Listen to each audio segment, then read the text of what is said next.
저는 제가 인생에 살면서 아직까지 뭐 제가 실패라고 해본 적은 없습니다. 네. 실패라고 해본 적이 왜냐면 실패라고 생각을 안 하니까 조금 더디 갈 뿐이지. 형님 안녕하세요. 네, 안녕하세요. 오랜만입니다. 그러니까 너무 오래간만이네. 안녕하세요. 봉동 생강마을의 도성진입니다. 봉동에서 7대째 생강농사를 짓고 있고요.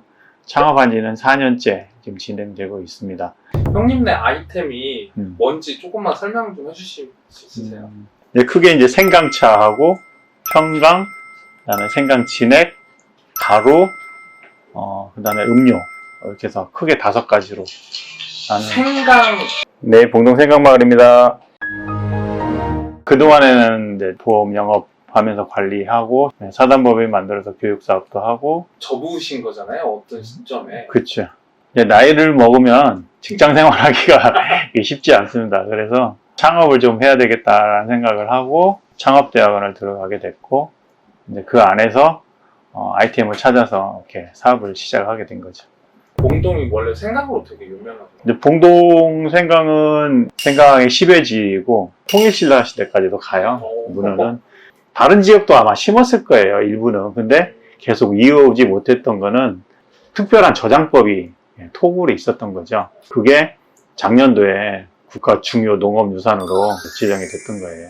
다른 지역은 없고 봉동에만 있는 저장법이 그렇죠. 있는 거예요? 네. 이게 구들장을 이용한 토굴인데 생강은 좀 온도가 따뜻해야 돼요. 물기를 되게 좋아합니다. 습이 많아야 돼요. 다른 거는 물기가 많으면 썩는데 생강은 마르면 썩습니다. 그래서 밑에서는 수분이 많고 위에는 온도를 따뜻하게 해서 그래서 보관할 수 있었던 거죠. 그게 형님 몇 년 됐죠? 이제 횟수로 4년째예요. 그러니까 그렇게 오래된 것도 아닌 것 같은데. 준비는 대학원 다니면서 한 2년 반, 3년 가까이 했기 때문에 네. 거의 한 7년 가까이 계속 해왔던 거죠. 그리고 어릴 때부터 생강을 농사를 지면서 어머니가 끓여준 생강차, 평강 이런 걸 먹어보고 또 만드는 거 보고 뭐 이렇게 했기 때문에 이제 그렇게 배우긴 했어도 솔직히 평강 같은 경우도 집에서 만든 그런 기술이 아니고 직접 그 옛날에 궁에서 네.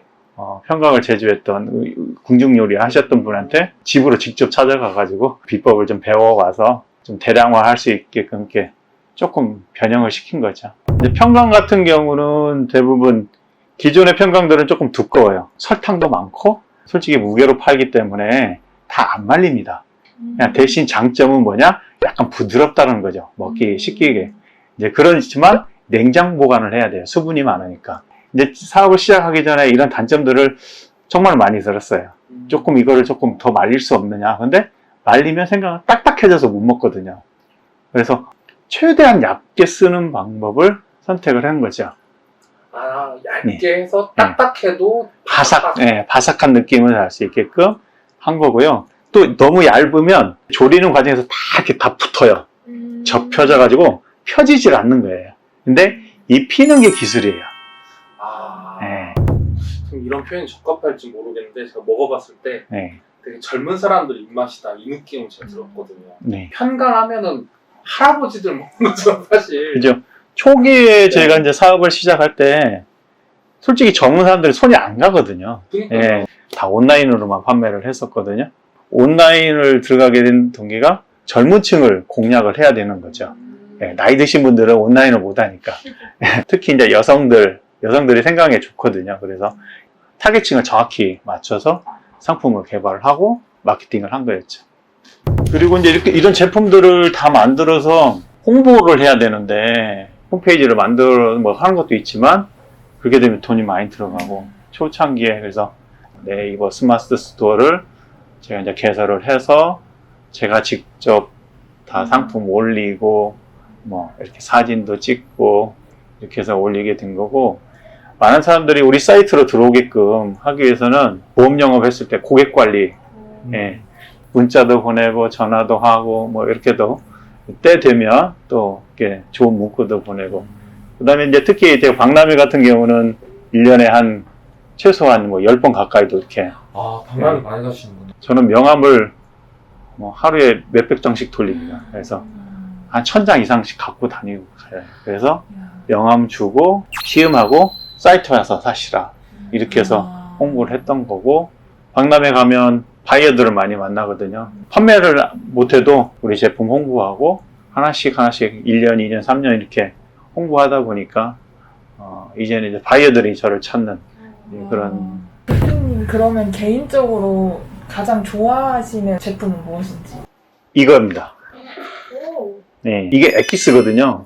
저희 어머니가 요리할 때 생강을 많이 넣어요. 이거 조금씩 벗겨서 냉장고에 보관하기가 정말 힘들었어요. 좀 이렇게 생강을 어떻게 하면 요리에 쓸 수 있을까 해서 생강을 짰습니다.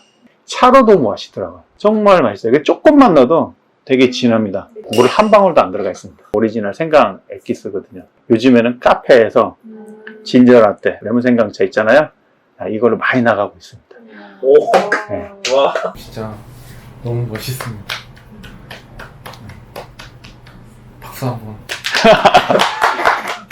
두려워하지 말라라는 얘기를 가장 먼저 좀 해주고 싶고요. 그 다음에 상품을 만들기 이전에 스토리를 만들어야 돼요.